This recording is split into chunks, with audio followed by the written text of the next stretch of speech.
오늘은 본론으로 들어가기 전에 프롤로그로 시작하겠습니다.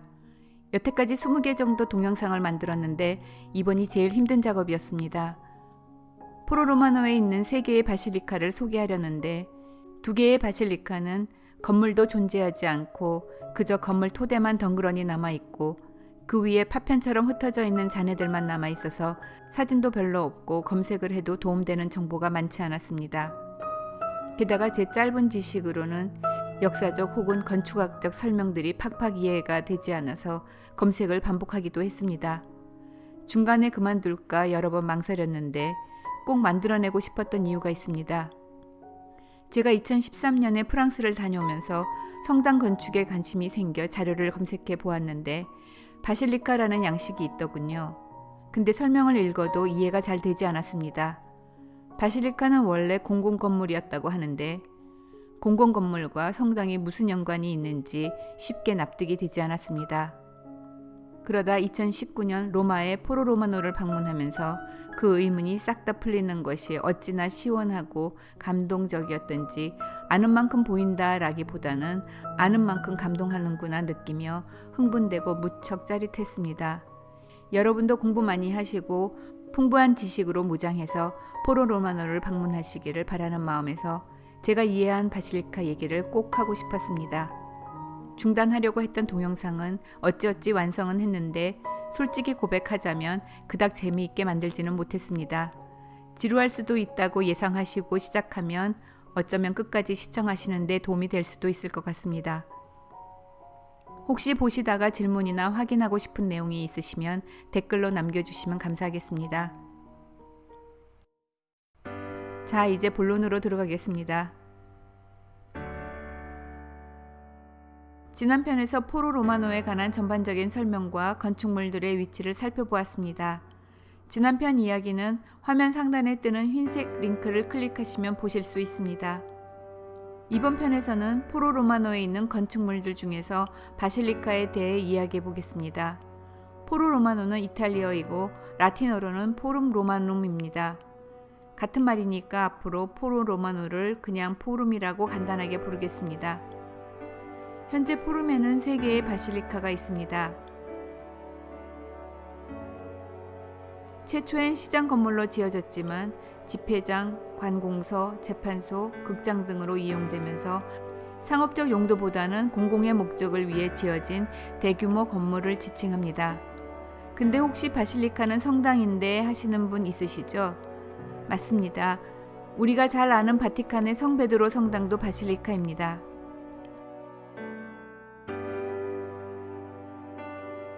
313년 로마 제정 시대 콘스탄티누스 황제에 의해 그리스도교가 공인되면서 그리스도교가 세력을 얻게 되고 그리스도교의 공동체와 전례 행사를 위해 넓은 홀을 가진 바실리카가 성당의 용도로 사용되었고 또 성당 건축 시에 바실리카의 모양을 그대로 사용함으로써 바실리카는 초기 성당 건축 양식의 원형으로 남게 됩니다. 다시 말하면 바실리카의 의미 하나는 고대 건축의 문맥에서 공공 건물을 가리키는 것이고 다른 하나는 성당 건축의 문맥에서 초기 성당 건축 양식을 말합니다. 한 가지 더 말씀드리면 오늘날 바실리카란 교황에 의한 특권을 누리고 있는 특별한 성당들을 일컫는 말로도 사용됩니다. 그런 특별 성당은 대소로 나뉘는데 로마에는 대바실리카, 우리말로는 대성전이라고 불리우는 대바실리카가 4개 있습니다. 교황을 위한 성 요한 라테라노 대성전, 콘스탄티노플의 총주교를 위한 세계에서 가장 큰 성당인 바티칸의 성 베드로 대성전, 알렉산드리아의 총주교를 위한 성 밖의 성 바오로 대성전, 그리고 성모 마리아에게 봉헌된 산타마리아 마조레 대성전이 있습니다. 이제 포룸에 있는 3개의 바실리카를 소개합니다. 에밀리아 바실리카는 지금은 건축물이 조성되었던 흔적만 남아있는데 그나마 로마 공화정 시대 포룸에 지어졌던 4개의 바실리카 중에서 현재 유일하게 남아있는 것입니다. 기원전 179년에 감찰관 마르쿠스 풀비우스 노빌리어가 바실리카를 세우고 그가 죽은 후 그의 동료 마르크스 에밀리우스 레피두스가 완공하였습니다. 그 후로도 에밀리아 집안이 여러 번의 복원과 개조를 하게 되면서 오늘날의 이름인 에밀리아 바실리카로 불리게 됩니다. 기원전 55년에서 34년에 걸쳐 이전의 건물보다 조금 길이가 짧아진 형태로 새롭게 다시 건축되고 기원전 14년과 22년에 대대적인 복원이 이루어지는데 상점에 해당하는 타베르나에와 주랑 현관은 완전히 새로 지어지기도 합니다. 포르티코 디 가이오 에 루시오 체사리, 이름이 길죠? 포르티코 디 가이오 에 루시오 체사리라는 주랑 현관은 아우구스투스가 너무 일찍 죽은 두 손자들인 가이우스 왕자와 루시우스 왕자에게 헌정한 것입니다.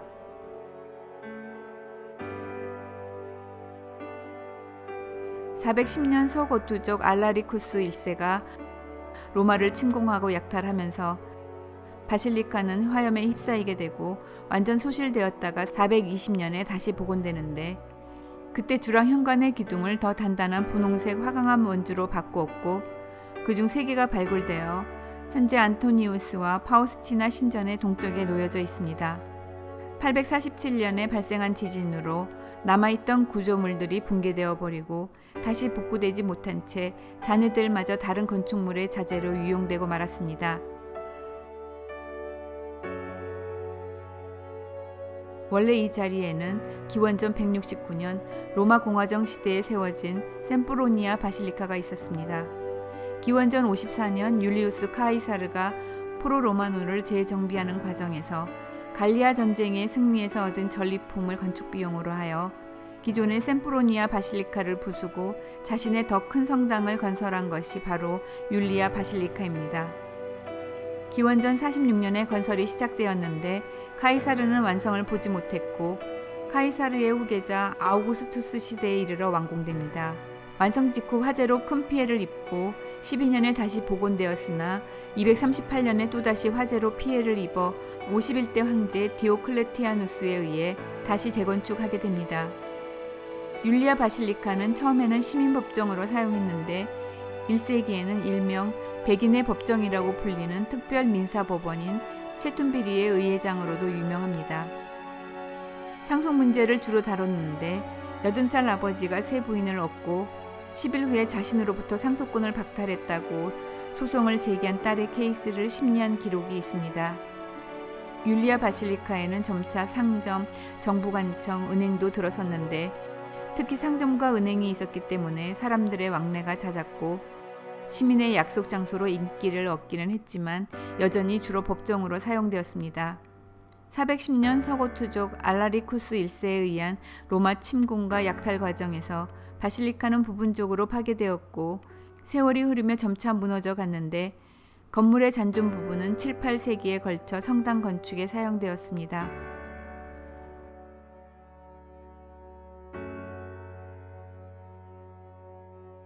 막센티우스 바실리카는 막센티우스 황제가 308년에 건설을 시작했는데 밀비우스 다리 전투에서 막센티우스는 패하여 사망하고 승리를 거두고 제국을 통일한 콘스탄티누스 황제가 바실리카를 312년에 완성했습니다. 그래서 막센티우스와 콘스탄티누스의 바실리카라고 부르기도 합니다.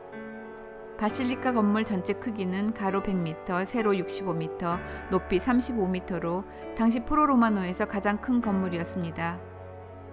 건물 중앙의 신랑은 세로 25m, 가로 80m의 크기로 천장은 교차공룡으로 되어 있었고 양쪽에 4개씩 8개의 기둥이 천장을 지탱하였습니다. 신랑 상부에는 실내로 빛을 들이기 위해 채광창을 내기도 했습니다. 서쪽의 반원형의 앱스에는 높이 12m의 거대한 콘스탄티누스 조각상이 있었습니다. 현재는 부서진 조각상의 머리와 손 등 일부만 남아서 캄피톨리오 언덕에 있는 미술관에 보관되어 있습니다. 건물의 동쪽은 아케이트가 있었고 남쪽은 4개의 기둥이 있는 돌출된 현관이 있었습니다. 중앙 신랑과 남쪽 측랑은 847년과 1349년의 지진으로 거의 파괴되었고 8개 기둥 중에서 마지막까지 딱 하나 남아있던 높이 20m의 기둥은 교황 바오로 5세가 1614년 산타마리아 마조레 광장으로 옮겨갔습니다. 현재 남아있는 것은 북쪽 측랑인데 측랑의 천장은 신랑의 방향으로 향하는 콘크리트로 만든 원통형 국룡으로 되어 있는데 눈여겨볼 만합니다. 천장 내부에 일렬로 팔각형 모양을 파냄으로써 무게를 가볍게 하는 고급 건축 기술이 이용되었습니다. 또 꺾은 지붕 모양을 채택함으로써 하중을 효율적으로 기둥에 분산시키는 기술 또한 우수함을 자랑하는 부분입니다.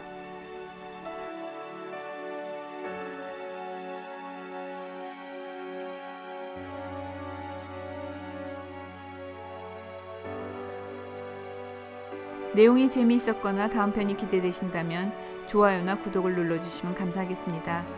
감사합니다.